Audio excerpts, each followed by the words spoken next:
Hello everyone, welcome back to our channel. Today we are going to discuss a crucial topic, that is what to do if your dog's surgical suture opens up after any surgical procedure. ये एक ऐसी situation होती है जो कि बहुत confusing and scary होती है to the pet owners. Hysterectomy, जिसको स्पेइंग भी बोलते हैं, ये एक सर्जिकल प्रोसीजर होता है फीमेल डॉग्स में जिसमें कि उनके यूट्रस को बाहर निकाल दिया जाता है। After the operation surgical suture लगा दिए जाते हैं जहाँ से वो ऑर्गन बाहर निकाला होता है, यानी कि एब्डोमेन में, एंड उसके बाद आप सोचते हैं कि आपके डॉग की स्पीडी रिकवरी हो जाएगी। Sometimes thing don't go as planned. There is always a possibility कि सर्जिकल सूचर ओपन हो जाएंगे और वहां से डॉग को इन्फेक्शन या फिर अदर कॉम्प्लिकेशंस होने के चांस बढ़ जाएंगे। सबसे पहली टिप या सजेशन मैं ऑनर को ये देना चाहूँगा कि अगर आपके डॉग के सूचर्स खुल गए हैं, अगर आपको लगता है कि वो खुल गए हैं, तो सबसे पहले पैनिक होने की ज़रूरत नहीं है और ना ही इस सिचुएशन को इग्नोर करने की ज़रूरत है। ये एक सीरियस कॉम्प्लिकेशन डॉग्स में कर सकता है। थ्रू दिस यूट्यूब चैनल एक ओनर मेरे पास आया था जिसने कि मेरे से बात की एंड दे शोड कि उनके डॉग के जो सर्जिकल सूचर हैं वो ओपन हो चुके हैं एंड अब उनको आगे क्या करना चाहिए, क्योंकि जो पर्सन जिसने ये ऑपरेशन किया था वो शायद लोकल वेट नहीं था या कोई पैरा वेट था एंड ही वाज सेइंग कि ये अपने आप हील हो जाएंगे। तो गाइज मैं आपको बता दूं, अगर सूचर एक बार खुल जाते हैं और जो कि इस ओनर के केस में हुआ है, वो अपने आप हील नहीं होंगे। किसी भी इंसाइज्ड वुंड को हील होने के लिए दोनों जो सरफेस है वो आपस में कांटेक्ट में होने चाहिए एंड वहाँ पे एक प्रेशर होना चाहिए ताकि वो आपस में जुड़ सकें and healing takes time. But in this case में यहाँ पर कोई भी तरीका नहीं था कि ये अपने आप हील हो जाते हैं, तो मैंने उनको सजेस्ट किया कि आप किसी दूसरे वेट को दिखाइए या उनके पास अपने डॉग को ले जाइए और अगर हो सके तो सूचर दोबारा लगाइए, वरना ये अपने आप ठीक नहीं होने वाला। ओके गाइस, तो सबसे पहले आप कैसे पता करेंगे कि आपके डॉग के जो सूचर हैं वो टूटे हैं या नहीं टूटे। इसके लिए आपके पास 3 तरीके हैं।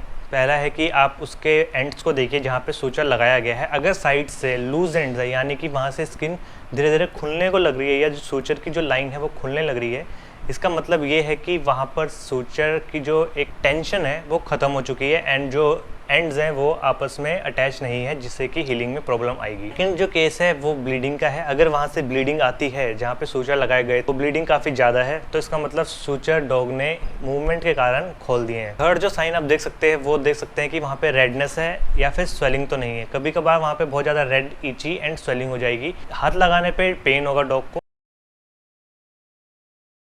इफ़ यू थिंक कि आपके डॉग को इन्फेक्शन हो गया तो उसके लिए आपको ये 3 साइन देखने पड़ेंगे। पहला है फाउल ओडर, यानी कि वहाँ से बदबू का आना। दूसरा है पस या डिस्चार्ज, बहुत ज़्यादा पस या डिस्चार्ज उस वुंड की जगह से आने लगेगा जिससे पता चलेगा कि इन्फेक्शन हो चुका है। एंड थर्ड होगा फीवर एंड लेथार्जी। आपका डॉग काफ़ी फीवर उसको आएगा एंड साथ में वो खाना नहीं खाएगा, वो पानी नहीं पिएगा एंड वो लेथार्जी सा कहीं पे पड़ा रहेगा।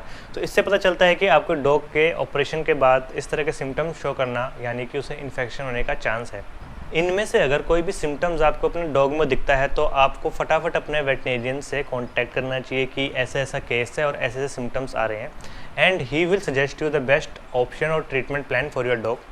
After analysing the situation of your dog, अगर आपका वेट ये सजेस्ट करता है कि हमको सूचर दोबारा लगाने पड़ेंगे, जो कि इस ओनर के केस में हुआ था, कुछ बातों का अगर आप ध्यान रखेंगे तो डॉग की रिकवरी ज़्यादा आसानी से होगी। पहली, कीप इट क्लीन, यानी कि जहाँ पे सूचर लगा है उसके बाद आपको दिख रहा है कि यहाँ पे सूचर टूट चुके हैं तो उसको साफ़ रखना है।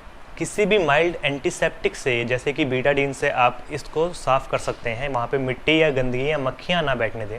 कवर इट अप, यानी कि किसी भी स्टीराइल बैंडेज यानी पट्टी से उस जगह को ढक ले जिसके कारण मक्खियाँ वहाँ पर ना बैठ सके और वहाँ पे इन्फेक्शन होने का चांस कम हो जाए।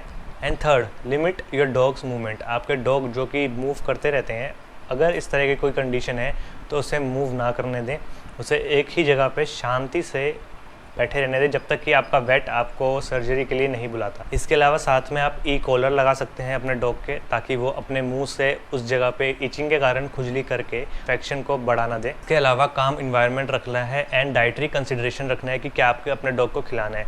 अगर आप अपने डॉग को प्रोटीन रिच डाइट खिलाएंगे जस्ट आफ्टर द सर्जरी तो चांसेस है कि जो हीलिंग है जर के जल्दी कंप्लीट हो जाएगी। कभी कभी केस में बहुत इमरजेंसी हो जाती है जिसमें आपको अपने डॉग को लेकर ही जाना हो। तो 3 केस हैं। अगर एक्सेसिव ब्लीडिंग, बहुत ज़्यादा ब्लीडिंग हो रही हो तो आप घर पे बिल्कुल ना रुकें, उसको जल्दी से जल्दी लेके जाएं।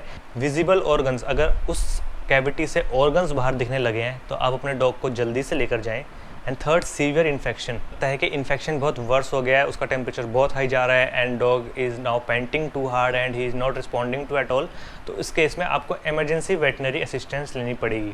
In these cases your dog health is top priority and ensuring good professional veterinary care is crucial for your dog. And one of the biggest tip is do not try to fix those suture by yourself. आप किसी भी तरह से उन खुले हुए sutures को अपने आप ठीक नहीं कर पाएंगे, कोई घरेलू नुस्खे ना अपनाएं एंड जहाँ पे सूचर टूटे हैं वहाँ पर सूचर दोबारा लगवा लें। If you find this video helpful, gives it a thumbs up and subscribe to our channel. Have a good day.